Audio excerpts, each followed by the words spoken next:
Boa noite, meus irmãos. É um prazer estar novamente conversando com vocês a respeito da doutrina espírita, né? A respeito dos ensinamentos de Jesus, graças ao Centro Espírita Capitão Vendramini, que nos proporciona essa oportunidade. Agradecemos então ao Centro Espírita Capitão Vendramini, esperando que muito em breve a gente possa estar fazendo essa palestra ao vivo, né? Lá pessoalmente, presencialmente. Acredito que mais 1-2 semanas a gente possa estar de volta, se Deus quiser. Vamos nos preparando então para a nossa conversa de hoje. Quem desejar, separe o seu copo com água para que a água seja fluidificada, né? Hoje o nosso tema é beneficência exclusiva. Ela é o item 20 do capítulo 13 do Evangelho segundo o Espiritismo. O Evangelho segundo o Espiritismo, no capítulo 13, o título é Não saiba a vossa mão esquerda o que dá a vossa mão direita. O item 20, ele é curto, mas é denso, ele é importante. E o título é Beneficência Exclusiva, do item 20, que nós vamos conversar hoje. Antes da gente iniciar, aquela pergunta de sempre, que eu dirijo a vocês: já abraçaram Jesus hoje? Quem não, o dia ainda não acabou. Uma boa oportunidade, antes de deitar, as suas preces finais, de abraçar Jesus. Nós vamos então nos preparando, fazendo a nossa prece, para que a gente possa abrir o nosso estudo. Vamos elevando então nossos pensamentos ao mundo espiritual de luz, para a nossa prece. Deus Pai, Mestre Jesus, Dr. Bezerra de Menezes, mentor da nossa casa, agradecemos por essa oportunidade de estarmos reunidos em nome do Mestre Jesus e com a sua companhia para o estudo da sua palavra, que ela possa nos trazer mais luz e nós, em posse dessa luz, abençoados com ela, possamos também refleti-la onde quer que a gente passe, levando um pouco de luz também aos nossos outros irmãos.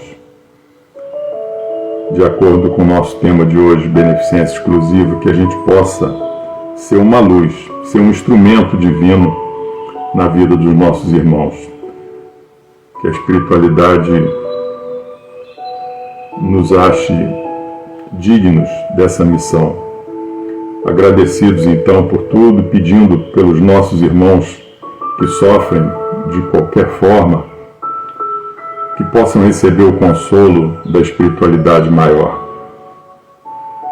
Obrigado então, Mestre Jesus, nosso Pai maior, Dr. Bezerra de Menezes. Obrigado pelo nosso encontro de hoje. Meus irmãos, vamos então aqui ao nosso tema, beneficência exclusiva. Eu vou ler o item 20 porque ele é curto, não é longo não.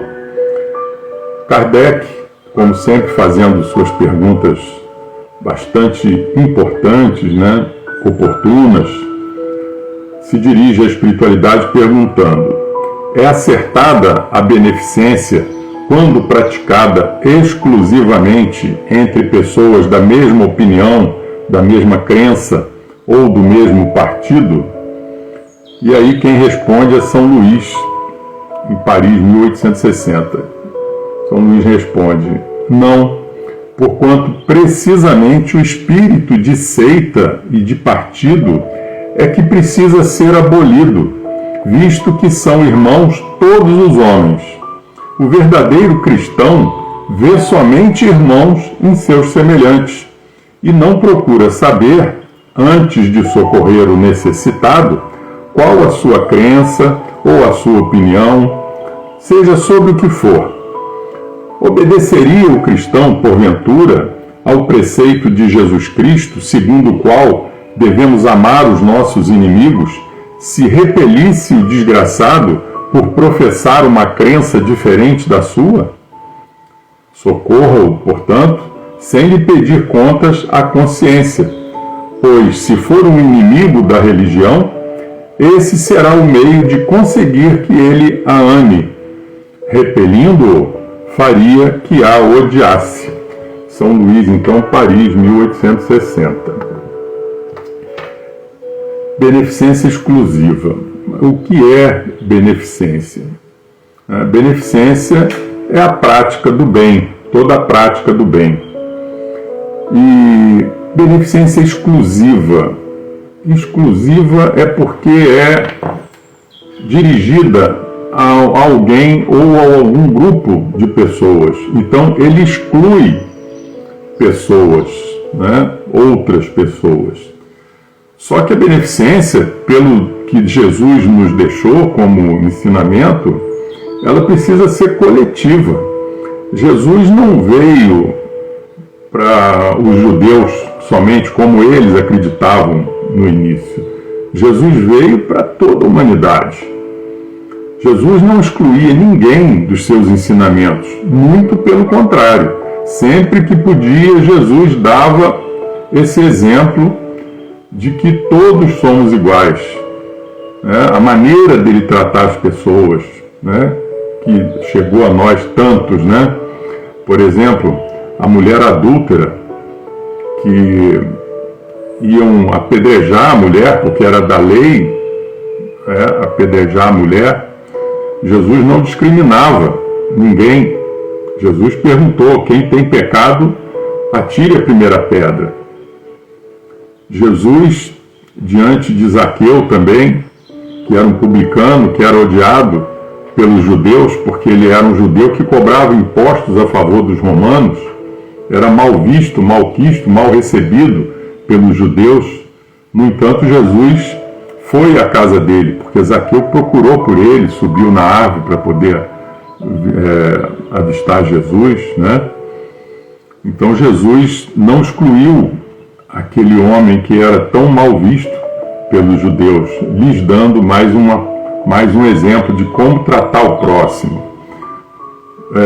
Os samaritanos, que eram vistos também pelos judeus, mal vistos, até como hereges, Jesus sempre dando exemplos de que todos precisam ser tratados da mesma forma, como ele tratou a todos.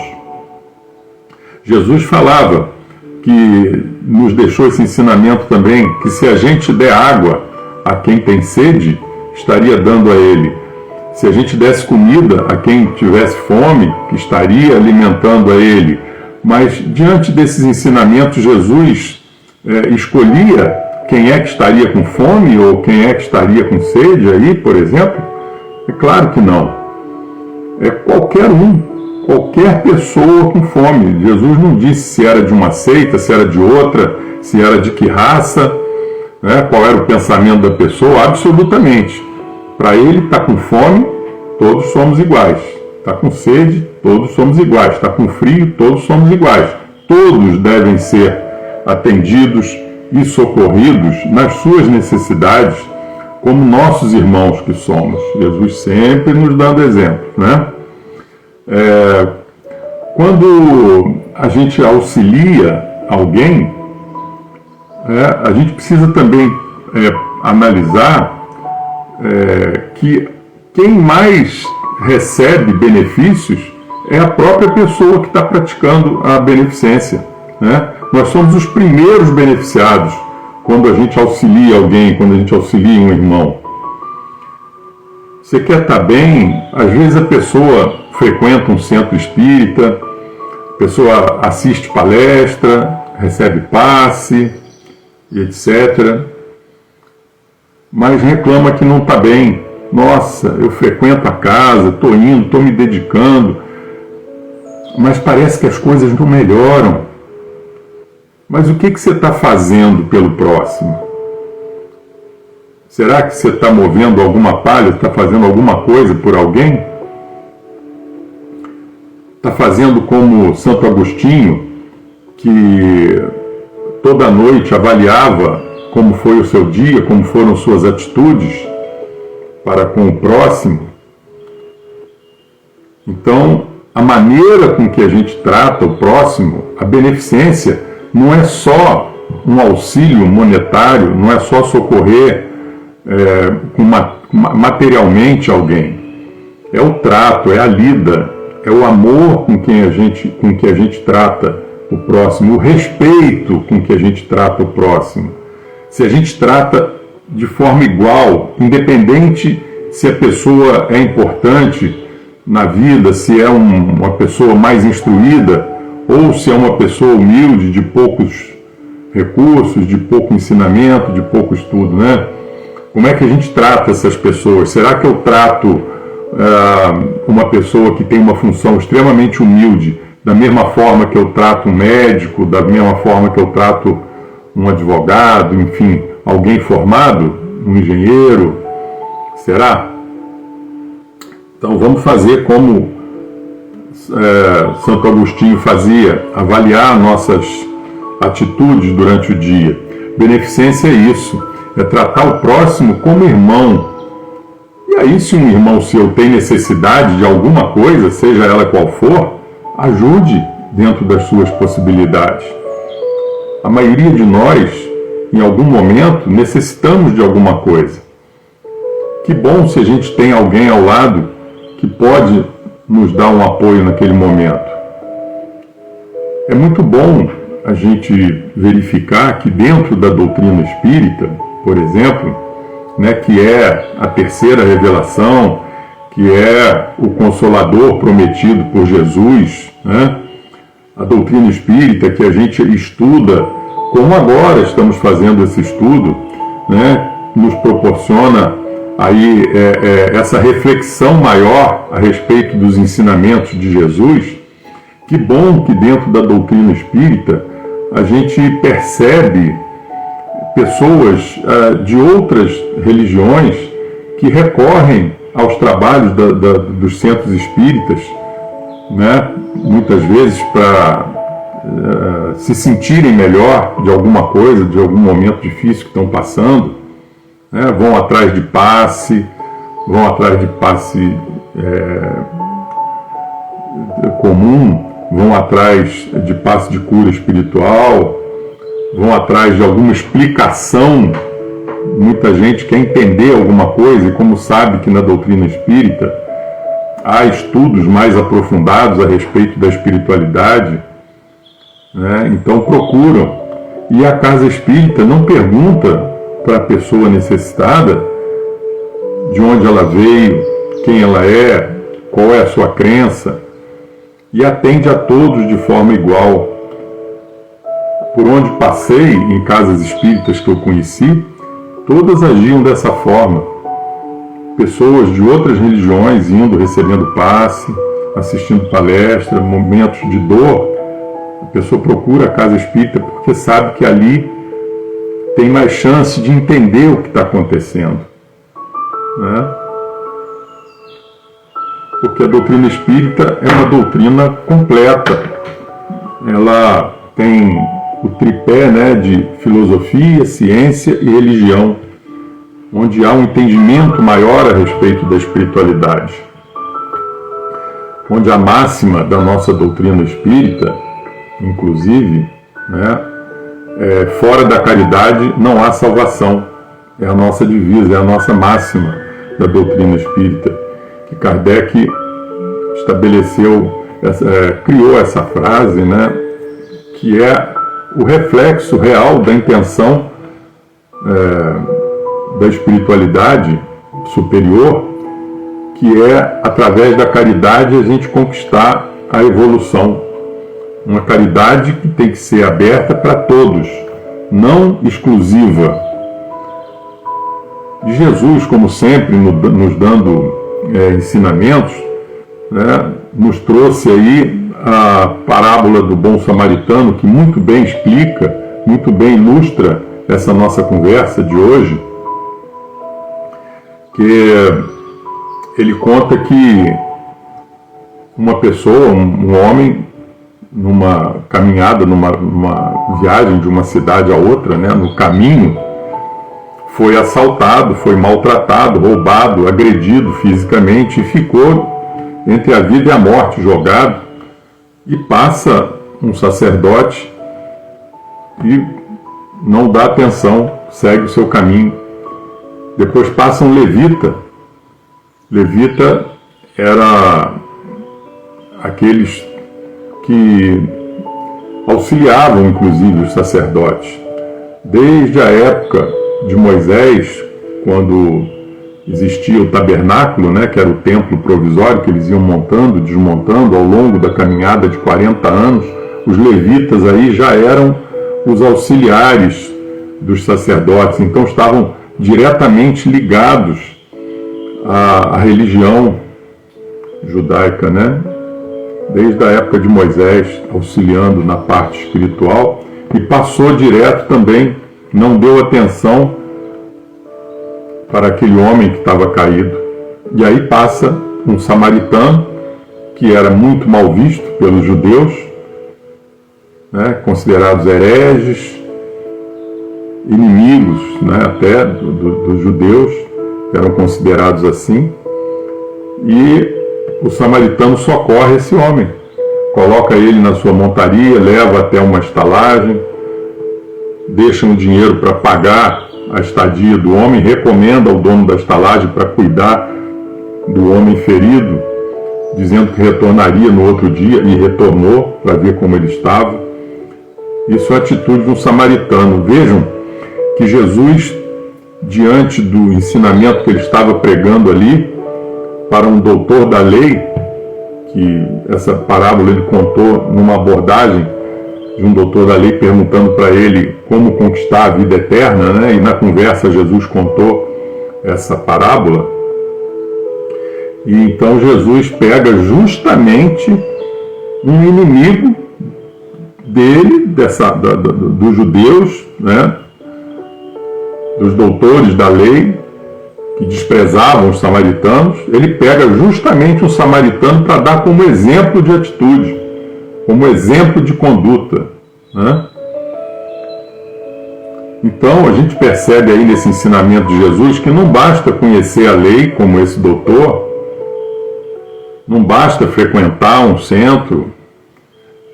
Jesus deixa claro que não basta ter fé, fazer parte de uma igreja,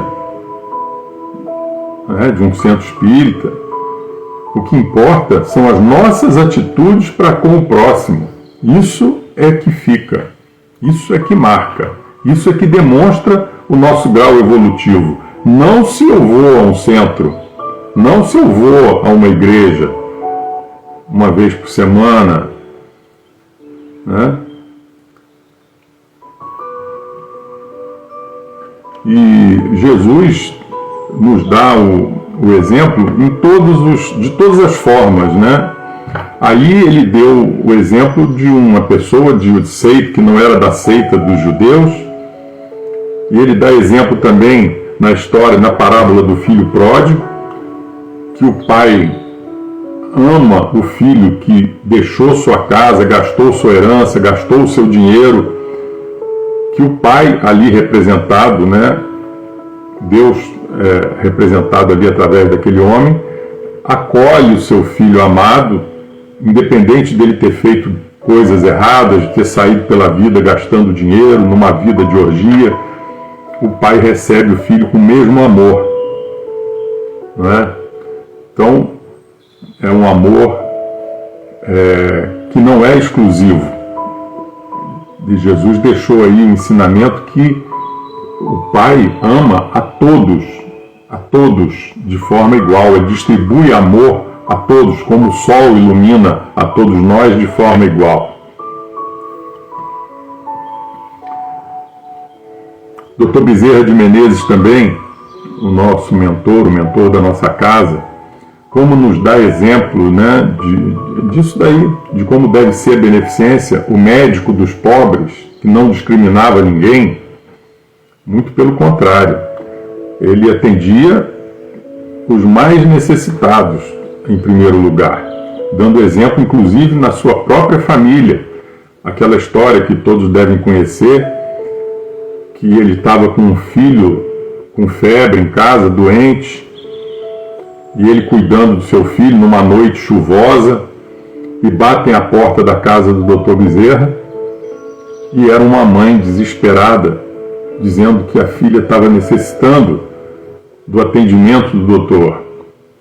O Dr. Bezerra diz: um instante que eu já vou lhe acompanhar, eu vou à sua casa. Ou a senhora pode ir indo, eu não me lembro bem, que eu já estou indo. E aí a esposa dele diz: mas Bezerra, nosso filho está doente. Mas ele confia em Deus. Eu vou atender o filho dessa mulher desesperada e retorno. E retornou já quase ao amanhecer do dia, naquela época, distâncias grandes a serem vencidas, chuva. E ele chega e no outro dia teve a recompensa de ver seu filho melhor, né? Então o Dr. Bezerra dá o exemplo para a gente, né? Porque nós temos o hábito, né, de prestar atenção só nos nossos filhos. A gente precisa aprender a distribuir mais amor, assim como nós temos pelos nossos, a gente exercitar o amor pelo próximo. A gente costuma dizer, né, eu já escutei, a gente comenta isso às vezes, né, o dia que a pneumonia do filho do meu vizinho for mais importante do que o resfriado do meu filho, aí eu estou demonstrando alguma caridade. Que a gente fica mais preocupado com o resfriado do nosso filho do que com a pneumonia do filho do vizinho. Não é verdade? A gente precisa saber dosar isso aí, distribuir um pouquinho do amor que a gente só distribui, ou distribui em grau quase total e absoluto pelos nossos, e esquecemos. Às vezes a gente acha que mandar um dinheirinho para a igreja, mandar um dinheirinho para o centro, ou mandar uma cesta básica, a gente está kit. Não é assim. É importante esse auxílio, mas importante mesmo é a gente ser fraterno, amoroso, com tudo, com todos, ao longo dos dias, durante a nossa vida, termos essa postura amorosa e fraterna, amando o nosso próximo. Nós temos que ter a consciência de que nós somos responsáveis uns pelos outros, né? Jesus deixou o ensinamento da gente amar o nosso inimigo. Mas quem são os nossos inimigos? Há quem diga: eu não tenho inimigo. Não tem inimigo, talvez num grau elevado, né, de ódio, mas tem aqueles desafetos, tem aquelas pessoas que não são simpáticas a gente, que não nos tratam bem, que têm restrições com a gente. E como a gente trata essa pessoa? Né? Jesus ensina que a gente deve amar. Nós temos condição hoje de amar esse próximo, esse inimigo, esse desafeto, como a gente ama alguém da nossa família? Se nós não estamos nessa condição ainda, mas nós pelo menos deveríamos pensar em dar um passo nessa direção. O que é possível ser feito? Eu, nas minhas preces, pedi por aquela pessoa que me incomoda, pedi por aquela pessoa que está atrapalhando a minha vida, pedir luz para ela. Porque o dia que essa pessoa tiver luz, tiver um entendimento maior, ela vai deixar de me atrapalhar, vai deixar de ser um desafeto. Porque a luz do amor, a tudo resolve. Se eu for retrucar com a mesma moeda, alimentar essa discórdia, não vai terminar, não acaba. Vai ter sempre aquela pendenga ali, aquele atrito. Agora, se eu peço para que a pessoa receba luz, que esteja aberta a luz, e eu também faço o meu esforço, desejando não mais pensar com negatividade a respeito daquela pessoa, né? A gente tem que fazer a nossa parte, a gente é auxiliado, mas nós temos que mover as pedras que estão atrapalhando, que estão no nosso caminho. A gente tem que ter atitude para que eles lá de cima possam auxiliar. Eles não fazem tudo do nada, né? Então, que a gente possa dar um passo a respeito desse amar o meu inimigo. A gente pode plantar uma semente, assim como Deus fez com tudo nesse mundo, nesse universo. Deus sempre plantou sementes. Deus não criou nada pronto. O nosso planeta não foi criado já desse jeito como é hoje. O nosso corpo físico sempre não foi assim. Ele veio evoluindo. Os animais, a vegetação, sempre partiu de algo mais rudimentar e foi evoluindo. Nossas atitudes são assim, o nosso espírito é assim, ele vai sendo forjado. Nossas atitudes, o exercício do amor também precisa ser assim. A gente precisa ir plantando sementes, alimentando o amor que existe dentro de nós, porque existe. Nós somos centelhas divinas. Então a gente vai exercitando esse amor, procurando, diante de um desafeto, uma situação dessa de prece para ele, de não pensar com rancor, plantar essa semente do amor. Porque um dia, meus irmãos, nós estamos ainda num planeta de provas e expiações, mas um dia esse planeta vai ser outro, onde vai imperar o amor no mundo feliz, no mundo celeste, e aí nem inimigo mais vai ter. Mas para que chegue lá, nós temos que plantar essa semente hoje. A semente do amor. Porque nós vamos acabar com essa palavra, com essa relação inimigo. Nós vamos acabar com ela vai deixar de existir. Isso é fato. Se nós vamos viver num mundo celeste um dia, nós vamos passar do mundo de regeneração, depois um mundo feliz, um mundo celeste. Nesses mundos evoluídos, muito mais evoluídos, não existirão mais inimigos. Mas isso é um trabalho nosso, que tem que começar agora. Ele tem que ser plantado para que ele aconteça lá para frente. Ele vai acontecer. Agora, se eu demorar a plantar, vai demorar a chegar esse dia feliz. Esse planeta mais evoluído vai demorar, porque eu não estou trabalhando para ele, eu não estou plantando ele. Não é? Então, vamos pensar assim, que um dia não existirão mais inimigos. Depende de nós. Enfim, porque nós somos todos um, nós somos todos filhos de Deus.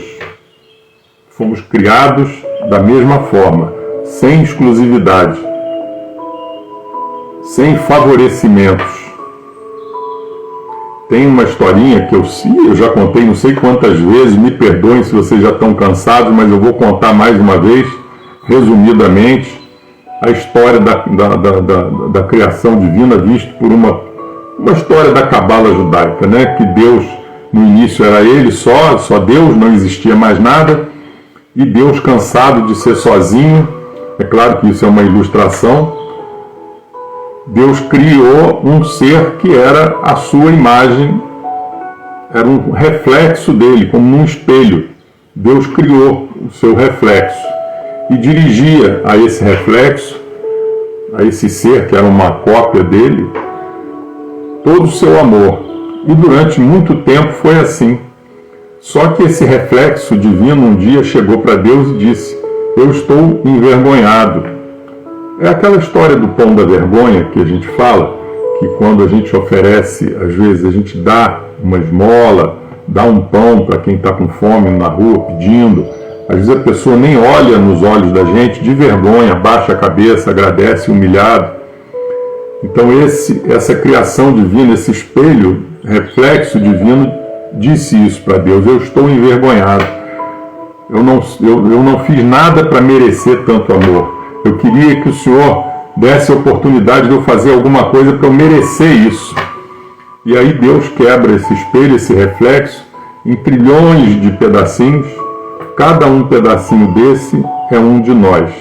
É um reflexo divino, é uma centelha divina. Somos um capinho desse espelho original. E a missão é formarmos novamente o espelho por completo, para refletir aí sim a imagem de Deus, a sua semelhança, o reflexo divino, verdadeiramente como ele é. Mas para isso não podemos deixar ninguém de fora. Não podemos deixar um irmão sequer sem estar ali nesse grupo. Porque senão o espelho não vai estar completo, não vai refletir em perfeição a imagem divina. E aí é um trabalho de nós todos estarmos unidos dessa forma, como irmãos, soldados ali no mesma obra, no mesmo espelho, né? Mas, infelizmente, por enquanto, eu acho que essa história ela reflete bem, né? Ela explica bem o que nós somos uns para os outros e a nossa relação com Deus. Por isso eu conto sempre essa historinha. Quem já está cansado aí me perdoa. Mas é que ela é muito oportuna para uma conversa como essa de hoje. Mas infelizmente, nós homens não enxergamos ainda o nosso próximo como um reflexo nosso também, como na historinha aí do reflexo divino. De um para o outro, de nós para o nosso irmão, deveria ser assim. A gente vê o nosso reflexo no irmão, mas existe uma névoa entre nós, entre eu e o meu próximo. Essa névoa não permite que eu veja o meu reflexo no meu irmão.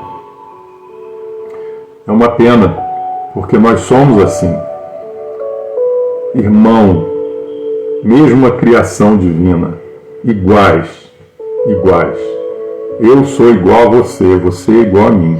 Nós somos a mesma essência, nós somos centelhas divinas. Esse corpo que nós usamos temporariamente vai ficar. Nós somos aquela centelha divina, na verdade é o que somos. E deveríamos enxergar uns aos outros dessa forma. Essa nuvem que nos impede de ver essa centelha é essa matéria que a gente está aprisionado. Mas a gente precisa ir além, a gente precisa enxergar a essência do próximo como centelha divina que é. Ainda em processo evolutivo, mas já com a sua potencialidade, já com a semente do amor. A centelha divina já está ali plantada em todos nós. Mesmo o mais cruel dos homens é uma centelha divina. Ele um dia vai chegar lá. Ele um dia vai ajudar a montar esse espelho. Um dia. Mas é responsabilidade nossa. É responsabilidade nossa. Enquanto a gente só discriminar, enquanto a gente só acusar, enquanto a gente não trabalhar para ter uma sociedade mais humana, mais fraterna, não é não punir. As leis do homem são necessárias. Não é a gente passar a mão na cabeça de todo mundo. Mas talvez evangelizar, levar a palavra de Deus, levar os ensinamentos que Jesus veio nos trazer, com jeito, com tato, chegando onde às vezes as preces não chegam, não é? A gente levar algum conforto, algum consolo. Para quem deseja o mal, a gente chegar próximo e desejar o bem. É nossa responsabilidade transformarmos esse planeta. É preciso que todos estejamos imbuídos desse desejo. Não só do desejo em si, mas o desejo de agir. E agir.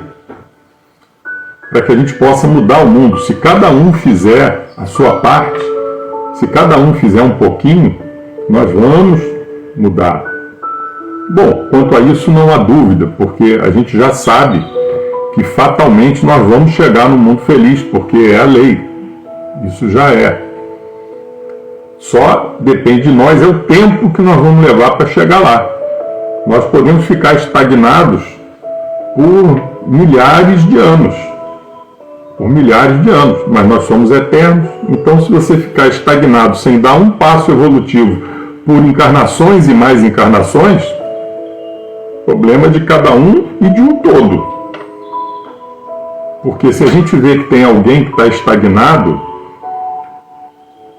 a gente tem que ver o que a gente pode fazer para um auxílio para aquele irmão, para ajudar ele na caminhada evolutiva dele. Não adianta você querer evoluir por ninguém, porque não vai evoluir por ninguém. Mas você pode ajudar, pode levar uma luz, pode dar um exemplo. A função primeira de um pai, de uma mãe, de um lar, é fazer esse trabalho. Direcionar um irmão no caminho reto, no caminho decente, num caminho fraterno, né? É uma beneficência. No caso ali da família, é exclusiva da família, mas nós temos que estender isso, é isso que a gente aprende frequentando uma casa espírita. É levar essa palavra, levar as atitudes para fora de casa. As casas espíritas estão aí para nos ajudar. Que tal a gente procurar ali se oferecer para ajudar em algum trabalho, né, na casa? Pode haver uma carência de trabalhador. Cada um sabe de si, do que pode fazer, mas é bom se movimentar, é bom se mexer, né?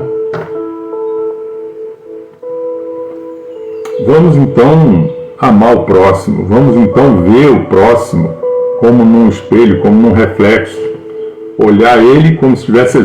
Por que Jesus falou ama o próximo como a ti mesmo? Então é ver no próximo a nós mesmos no próximo. É o exemplo do espelho, né?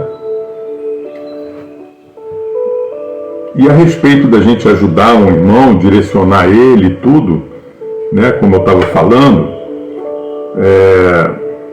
às vezes a doutrina espírita, ou se você é de outra religião, levar a pessoa para um ambiente melhor do que a pessoa está acostumada, às vezes não frequenta um centro espírita, e você desperta nele o desejo dele frequentar, porque ele vê em você alguma coisa que despertou nele esse desejo. Então, no texto, no final do texto de hoje, diz lá assim: socorra-o, né, o irmão necessitado, socorra-o, portanto, sem lhe pedir contas à consciência, pois se for um inimigo da religião, esse será o meio de conseguir que ele a ame, repelindo-o, faria que a odiasse. Então, a gente ajudando um irmão, seja de que forma for, e se nós frequentamos uma casa espírita, por exemplo, esse irmão, impressionado com uma boa atitude nossa,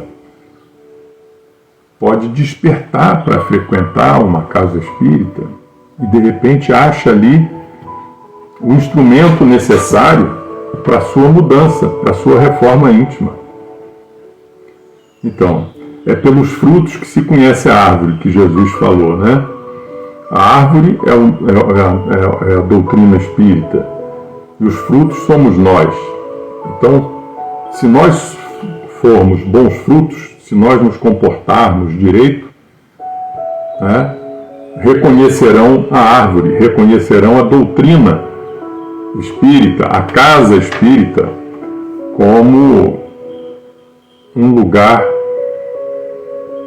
de evolução espiritual de verdade, um caminho para a felicidade, né, um caminho para a solução dos seus problemas emocionais, espirituais.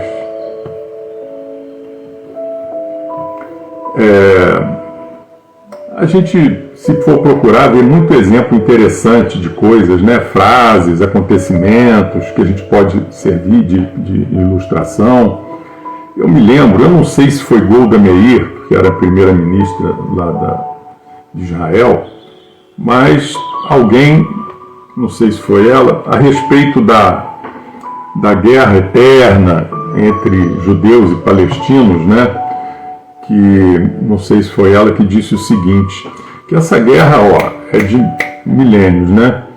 Então, disse o seguinte, que essa guerra só terminaria o dia em que o amor deles pelos seus filhos for maior do que o ódio que eles têm pelo inimigo.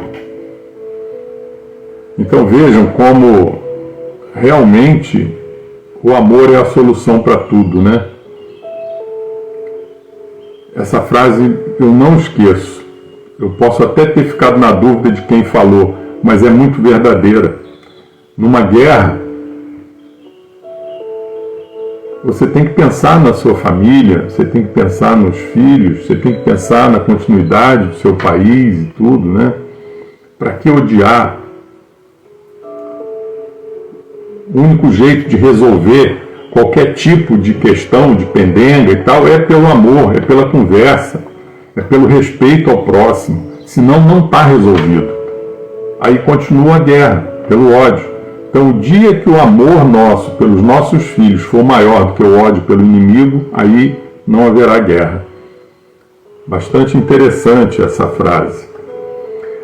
Também, quando a gente parar de jogar esse jogo de eu tô certo, você tá errado, o meu caminho é o único caminho, né? A minha religião é a única que vai te conduzir, né, ao bom caminho, né, a espiritualidade, a evolução espiritual.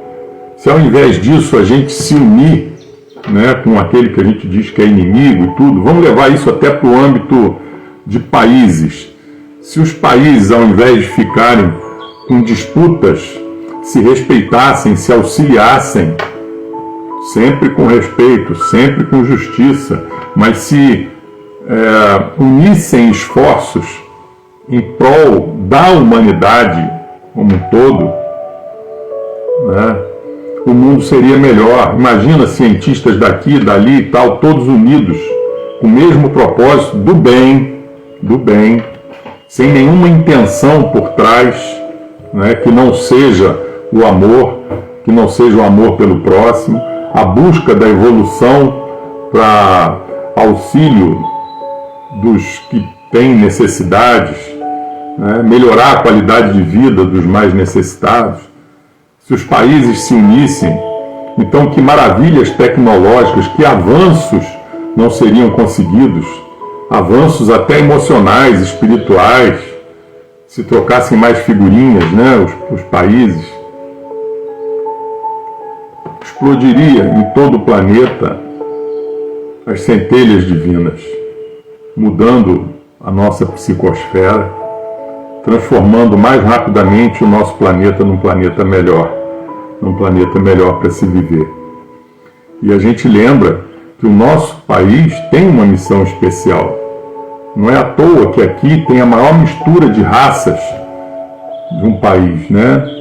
Temos aí a África, temos aí os nativos da terra, temos aí os europeus que se juntaram, que se uniram aqui, formando esse país maravilhoso. E quanta gente de fora não veio, né? Asiáticos, né? Quanto japonês não veio para cá para trabalhar, para procurar oportunidades, se misturou aqui, aumentando o número de raças que habitam o nosso país, né? Árabes, quantos, né? Então, nós temos realmente uma missão muito especial que está bem descrita no livro Brasil, Coração do Mundo, Pátria do Evangelho, psicografia do Chico, né? Nos fala bem disso. Então, cada vez mais, meus irmãos, vamos amar, vamos distribuir amor, porque é a única forma da gente encontrar soluções para as nossas questões, para as nossas disputas, né? Parar de ficar com rixas e nos unir em favor de toda a humanidade, em favor do próximo, e o próximo é nosso semelhante, é o nosso reflexo, que a gente possa ver todos dessa forma, que a gente possa verdadeiramente colocar em prática aquilo que Jesus vivenciou, aquilo que Jesus deixou para nós, de ensinamento, de caminho para que a gente encontre a felicidade. Meus irmãos, muito obrigado pela paciência de nos ouvir, obrigado pela companhia de vocês durante esse tempo. Vamos encerrando aqui o nosso estudo, o nosso trabalho, e vamos para a prece final então. Vamos elevar nossos pensamentos ao mundo espiritual de luz. Deus Pai, Mestre Jesus, Dr. Bezerra de Menezes e demais espíritos que nos auxiliam na nossa caminhada. Muito obrigado pela noite de hoje, pelo nosso estudo, pelo nosso encontro, embora virtual. Todos nós recebendo um pouco mais de ensinamento, um pouco mais de luz, que vem através da palavra do Mestre. Que possamos ser instrumentos de colocar em prática essas palavras deixadas por Jesus, esses ensinamentos deixados por Jesus. Que possamos socorrer mais fraternalmente os nossos irmãos necessitados, que abramos nossos olhos para as necessidades do nosso próximo, que a gente possa enxergar o próximo sem essa névoa que existe entre nós. Possamos enxergar no próximo a centelha divina que realmente são, que possamos nos entender melhor, que possamos juntos acelerar o processo de evolução espiritual do nosso planeta. Graças a Deus, que assim seja. Fiquem todos na paz do Mestre Jesus. Um grande abraço a todos.